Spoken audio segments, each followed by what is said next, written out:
വിശുദ്ധ ജോൺ ക്രിസോസ്റ്റം പറയുന്നു, കൈകൾ ഉപവസിക്കട്ടെ അത്യാഗ്രഹമില്ലാതെ, കാലുകൾ ഉപവസിക്കട്ടെ പാപത്തിൻ്റെ പിന്നാലെ പോകാതെ, കണ്ണുകൾ ഉപവസിക്കട്ടെ പാപഹേതുവാകുന്ന കാഴ്ചകളിൽ നിന്നും, കാതുകൾ ഉപവസിക്കട്ടെ ദുഷിച്ച വാർത്തകളിൽ നിന്നും, വായ ഉപവസിക്കട്ടെ മുറിപ്പെടുത്തുന്ന വാക്കുകളിൽ നിന്നും.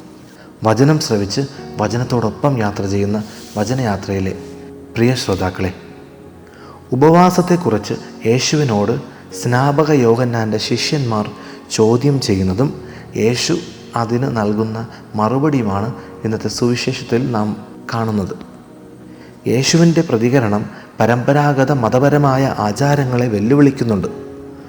ഉപവാസം എന്ന ആത്മീയ പ്രവൃത്തിയുടെ മറ്റൊരു തലം യേശു പഠിപ്പിക്കുന്നുമുണ്ട്. സത്യത്തിൽ ഉപവാസത്തിലൂടെ ദൈവവുമായുള്ള നമ്മുടെ ബന്ധത്തെക്കുറിച്ച് ചിന്തിക്കുവാനാണ് ഈ വചനം നമ്മെ സഹായിക്കുന്നത്. ഉപവാസം എന്നാൽ വാസം, കൂടെ വസിക്കുക എന്നാണ്. ദൈവത്തിൻ്റെ സാന്നിധ്യത്തിലായിരിക്കുക, അതിൽ സന്തോഷിച്ച് ജീവിക്കുക. അല്ലാതെ മതപരമായ ഒരു ആചാരമായി മാത്രം ഇതിനെ കണക്കാക്കരുത്. ക്രിസ്ത്യാനികൾ എന്ന നിലയിൽ നമ്മുടെ വിശ്വാസം നിയമങ്ങൾ അനുസരിക്കുന്നതിലുപരി ദൈവപുത്രനായ യേശുക്രിസ്തുവുമായുള്ള ഒരു ചലനാത്മകമായ ബന്ധമാണ് വേണ്ടത്.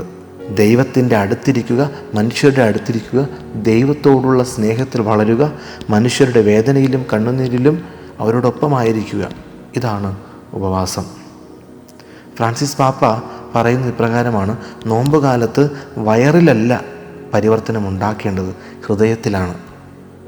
ചിലർ മാംസം കഴിക്കുന്നത് ഒഴിവാക്കുന്നു, എന്നാൽ അവരുടെ സഹോദരങ്ങളോടോ ബന്ധുക്കളോടോ അവർ സംസാരിക്കുന്നില്ല, അവരുടെ മാതാപിതാക്കളെ സന്ദർശിക്കുന്നില്ല.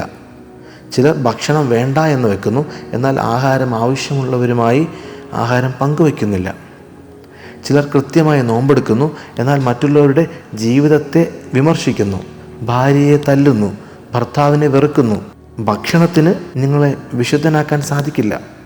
ദൈവവുമായുള്ള ആഴത്തിലുള്ള ബന്ധത്തിലൂടെയാണ്, മറ്റുള്ളവരോട് മെച്ചപ്പെട്ട പെരുമാറ്റത്തിലൂടെയാണ് നാം വിശുദ്ധരായി തീരുന്നത്. ഇതുതന്നെയാണ് ഇന്നത്തെ ഒന്നാം വായനയിലും നാം കാണുന്നത്. ദൈവം ആഗ്രഹിക്കുന്ന ഒരു ഉപവാസത്തെക്കുറിച്ചാണ് ഇന്നത്തെ ഒന്നാം വായനയിൽ പഠിപ്പിക്കുന്നത്. സങ്കീർത്തകനും ഓർമ്മിപ്പിക്കുന്നത് ഉപവാസത്തിലൂടെ ഉണ്ടാകേണ്ട ഹൃദയത്തിൻ്റെ പരിവർത്തനത്തെക്കുറിച്ചാണ്. പ്രിയമുള്ളവരെ, ഈ തപസ്സുകാലം നമ്മുടെ ജീവിതത്തിൻ്റെ മണവാളനായ യേശുക്രിസ്തുവിനോട് കൂടെയുള്ള വാസമായി മാറട്ടെ നമ്മുടെ ഉപവാസം. ആമേൻ.